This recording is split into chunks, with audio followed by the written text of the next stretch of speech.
Hello dear students. आज मैं महाराष्ट्र और भारत की राजनीति पर चर्चा करने जा रहा हूं।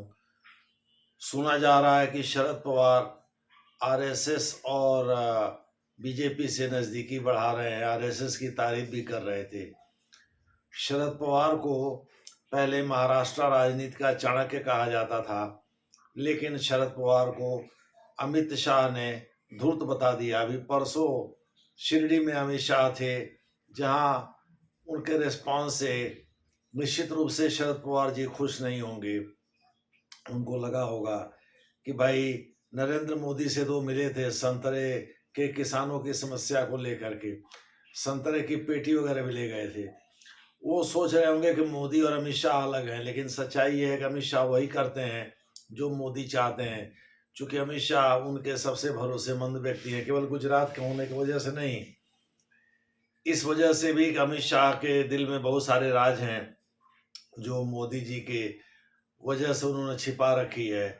इस वजह से भी मोदी जी उनको बहुत मानते हैं।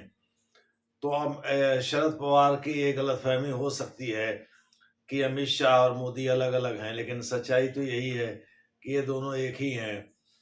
इस वजह से अगर अमित शाह शरद पवार की चाल समझ रहे हैं और शरद पवार को कमजोर करने में लगे हुए हैं, तो निश्चित रूप से वो बिना मोदी के बर्दाश्त के ऐसा नहीं कर रहे होंगे। ऐसा अनुमान लगाने का हम लोगों के पास पूरा स्कोप है। मोटे तौर पर हम कह सकते हैं कि शरद पवार चाहे जितनी भी राजनीति कर लें, चूंकि उनकी इच्छा अल्टीमेटली ये है, जो अब उनके हाव भाव से पता चलता है विधानसभा महाराष्ट्र में जो विधानसभा चुनाव उसके नतीजे के बाद, कि वो अपनी इकलौती पुत्री सुप्रिया सुले को केंद्रीय कैबिनेट का हिस्सा बनाना चाहते हैं और अजीत पवार के साथ मिल करके महाराष्ट्र में भी राज का आनंद लेना चाहते हैं। लेकिन सच्चाई यही है कि महारा अमित शाह जब तक नहीं चाहेंगे तब तक वो कहीं भी एसोसिएट नहीं हो पाएंगे, महाराष्ट्र हो या भारत हो।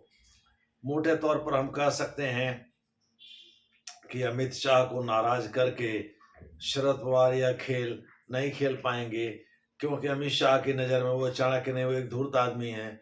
क्योंकि 1978 में जब वो चीफ मिनिस्टर बने थे तो उस समय भी कांग्रेस पार्टी तोड़ दिया था, और 1999 में जब उन्होंने एनसीपी बताया था तो बनाया था, तो कांग्रेस से ही अलग होकर के वो और पीए संगमा और तारिक अनवर तीन लोग मिलकर के अलग बनाए थे एनसीपी। अब तो तारिक अनवर कांग्रेस के साथ हैं, पीए संगमा का देहांत हो गया है।